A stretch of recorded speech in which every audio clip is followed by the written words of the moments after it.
Hey all, Cohen here. I'm making a quick update video. First and foremost, I just want to say happy Pride to everyone. I hope that everybody stays safe, but also has an amazing Pride month. I know that this Sunday I will be at Binbrook Pride. It is the 6th annual Binbrook Pride, and this year the city of Hamilton is bringing, well, they apparently have already brought in a portable flag pole, and they put it at Memorial Hall, and on Sunday at 11:30 a.m. they will be raising the pride flag for Pride that day. It'll only be there for the day. I'm hoping that in the future this is something where there can be a permanent pole put in, and it can possibly be for special events and things such as Pride, Every Child Matters, Veterans Day, things like that that cannot be put on a flagpole with a provincial or country flag, because you cannot fly two flags on one pole. At least here in Canada, you're not supposed to on municipal property. Anyhow, that's going to be happening, so I'm going to be there, and I'm going to watch the pride flag raise in my town for the first time ever. And then I'm going to attend the 6th annual Binbrook Pride. And I'm super excited. There are a lot of amazing entertainers that are going to be there. The hosts are amazing.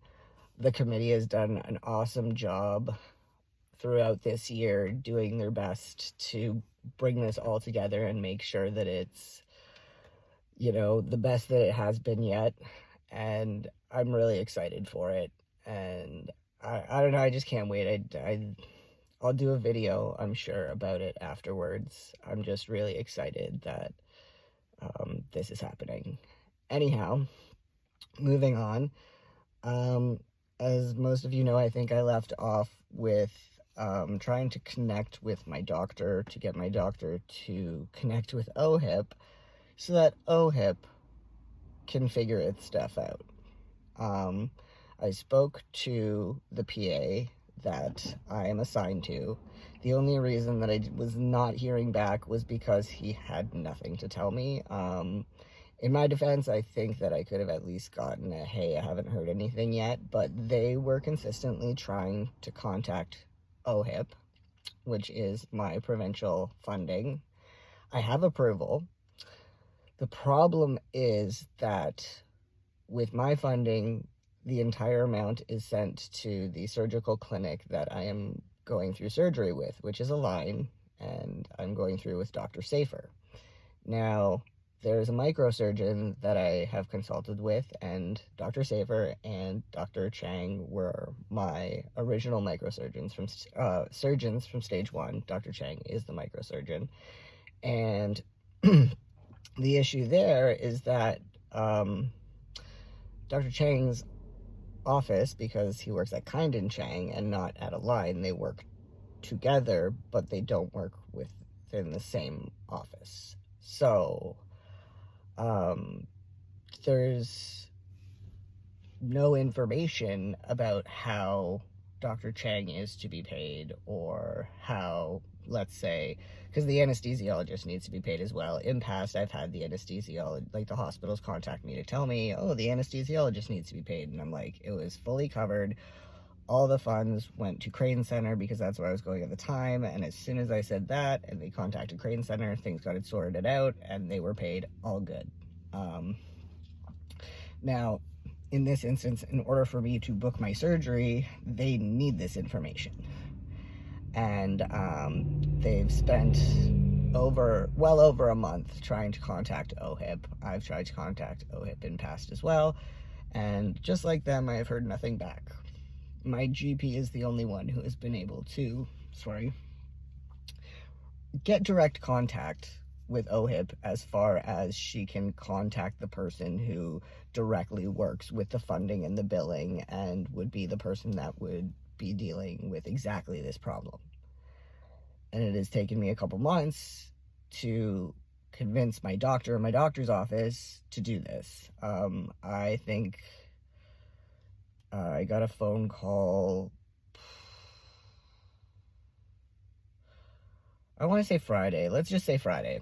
I got a phone call Friday, and it was from my doctor, and she was, she had left a message because I didn't get to the phone, and the message had just said like, oh, you need me to write you a letter for something or da da da da da, and what she was saying wasn't what I had reiterated to the office. So I called back, and I ended up speaking to the reception, and I told the reception, like, this is now like the fourth or fifth time that I'm explaining this to somebody, and literally all I'm asking for is that my doctor faxes, emails, calls whoever their contact is with OHIP and say, hey, this surgeon's office needs to talk to somebody and get this information, or at least have this information explained to them, because my patient cannot book until this is cleared up. And now at this point, my funding expires at the end of this month. And I've not been able to have anybody give me an answer, which is another reason I was contacting OHIP, because I wanted to know, hey, I've already had 2 consults, which kind of means that I've started the process of getting towards surgery. I have not booked yet, though. I don't have a date. The paperwork says that I have 6 months to commence with what the funding is for. And the majority of the funding is for the surgery. So in my brain, that means the surgery. In past, I have gotten extensions because my surgery date that I booked was past the time on the paperwork. And they did give me an extension. If I didn't need an extension, they would have contacted me and said, no, you've booked, you're good. You have it, you're good. But they gave me the extension. So I'm sitting here waiting, trying to figure this out, because if by the end of the 6 months I don't hear back, then do I have to reapply? So they booked me in for a phone call with my doctor. However, I was driving because I had to go get my wife from work, but like, what am I supposed to do? So I end up having this phone call with my doctor, and I tell her what needs to be done. She finally understands what I'm telling her, which is just please contact them and ask them to contact my surgeon's office and explain how payment will work, because they are a U.S. surgeon. It's not Canada. Funding in the U.S. works different than it does in Canada. When I go there, the funding is sent, but the way that it is given and the way that it's supposed to be dispersed is not really clarified to either surgeon's office. So until this is explained, I can't book a date. And I'm aiming for September. I was supposed to go in February until my paperwork got screwed up, and then that never happened. I was technically supposed to be getting, like, tattooing on my phallus in August, which is not going to happen anymore. And then once I had my surgery, I was advised that I should wait 6 to 8 months before I go and get any tattooing done, which I'd have to save money for that anyways, in some way, shape, or form. But it's just one of those things where, like, it wasn't like I planned everything set in stone. It wasn't like this, but it was a matter of this was the flow that things were going in and were supposed to go in, but because of issues with people not understanding how to fill out paperwork or file it or even let me know that I've been approved, it has wasted a lot of time. So at this point, I am still waiting. I do know I spoke with my doctor, and she did fax off a letter to the person who is in charge of, like, funding and everything like that for OHIP for sexual reassignment surgery. So that has been sent. I am hoping that within this next coming week that someone contacts my surgeon's office and explains it so that I can get an email telling me that I can book my date. I have never had this issue before, I don't understand why things got so bunged up this time. I don't understand what was so confusing. Um, my doctor's office prides itself on having very competent doctors trained in trans healthcare, and as you have found out through me, that is not true. Um, Maybe when it just comes to administering hormones and checking levels, they're good. But when it comes to other things, it's not so good. And I'm sure everybody's like, why don't you leave your doctor? Why don't you leave your doctor? I have been through so much already that I am not willing to try to go find another doctor who is going to be capable of taking care of me post-op, and then have to explain everything that I've gone through in the last 5 years just so they're up to speed and hope that that's enough that they'll get it. You know what I mean? At this point, I have found that wound care has been extremely helpful, so my go-to is wound care. And, um, you know, that's just something that it is what it is, and sometimes you can't have everything go exactly the way you want it to. And like, yeah, I'm irked, I'm annoyed, I'm whatever about it. I'm coming up this August on 5 years since I started this. I'm sure a lot of people are gonna sit there and judge me and say, why'd you bother? Like, what did you do? What did your surgeon do? Probably really try to blame my surgeon for screwing up or messing up. But um like, it's my body, it's what happened to me, and I'm being completely honest in everything that I've said in all my videos. I've never shied away from anything, and at the end of the day, the issues were to do with literally how my body reacted to things or healed too quickly, and the aftercare from when I got home that was subpar. Once I got into wound care, things started doing great. But when I was relying on my doctor, it wasn't going so well. And when you have to go through so many things like that, and you have your regular life to deal with, and, you know, there are other things that pop up in life, you really don't have all the capacity to just be able to be like, I'm just gonna go find another doctor, and I'm just gonna go do this, and I'm just gonna go do that. Would it have worked out better? I don't know. I'm so close to the finish line. I'm just, you know, I'm making sure that everything is set up. I'm making sure that my surgeon requests and demands that I have a date the day after I come home from San Francisco to go to wound care to get everything looked over, and then I go there until, you know, it's things have healed up, things are good, and I got like a good, you know, type thing going.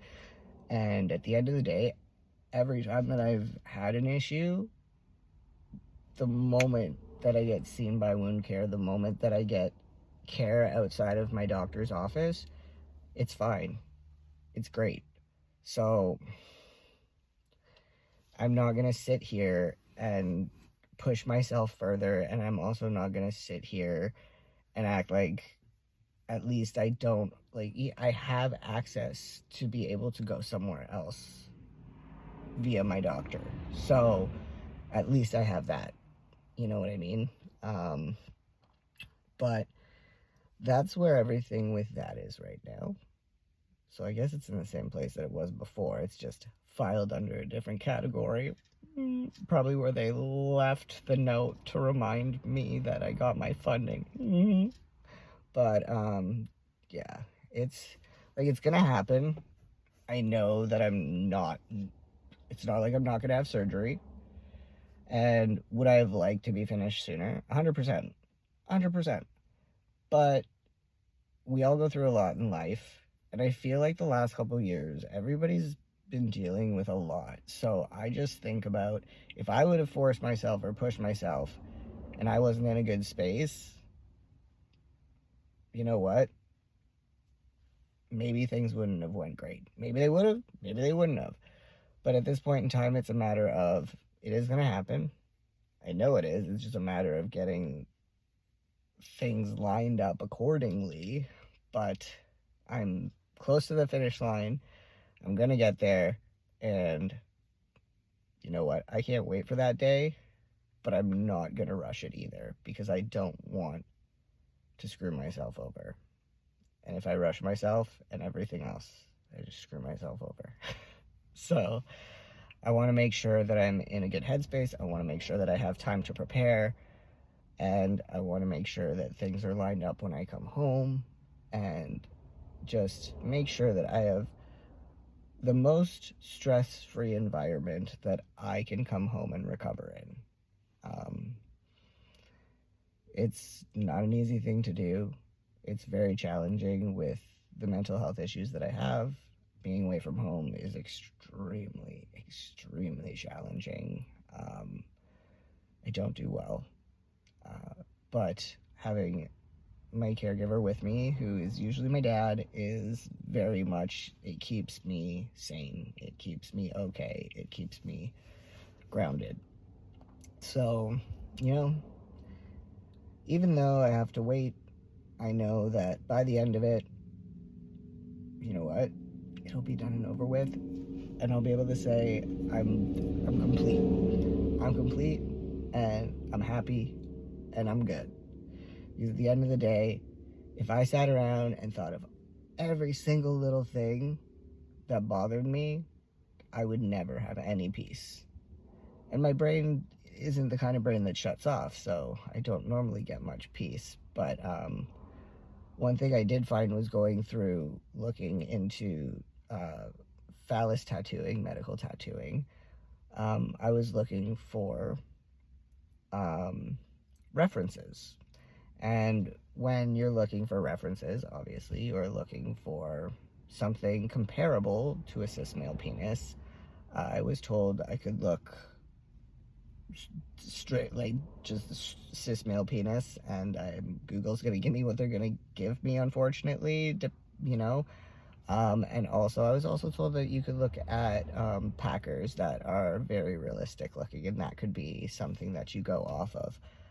And I found, while going through looking at different sources, I did not look at porn, because at the end of the day, porn is very unrealistic, and it's there for many different reasons, and I just want to have something that is realistic looking, and I don't want it to be anything extra, and I don't want to make myself feel like it has to look a certain way.